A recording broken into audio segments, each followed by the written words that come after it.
继续来到彰化溪州，有乡亲来抗议，讲伊的徛家离这个国军炮击的训练地点2公里外，逐个月拢要忍受到2-3天的实弹的射击，逐工至少弹100发。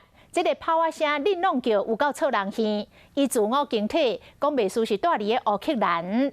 伊阁来指控讲，这个炮击产生着震动，嘛害伊的徛家结构受到损害，要求国防部爱甲赔。绑架就错开。住伫彰化溪州的民众比厝内避开的壁，阁有窗门，真生气。做变甲安尼，世界拢必顺，伊讲拢是国军的大炮炸着的。伊住伫台湾，毋是乌克兰、乌克兰的咧战争。自变甲安尼，伊拢毋敢住，国讲家己毋是住乌克兰，是住台湾，哪会阁定定听着炮声？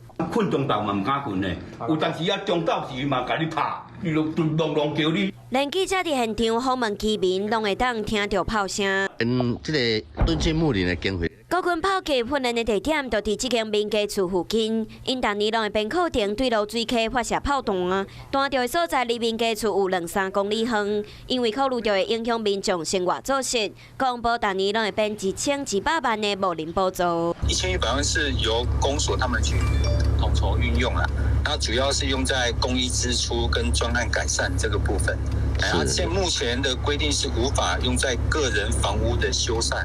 这1100万是袂当摕来修厝的，毋过若是有民家厝因为炮击声来受损，国军嘛讲会请第三方建筑专业单位来鉴定，只要确定是因为炮击来受损，就会当申请赔偿修理厝。Hello， 我是叶明。想要看到更多更及时的新闻内容，请订阅华视新闻的 YouTube 频道，并且按赞、开启小铃铛。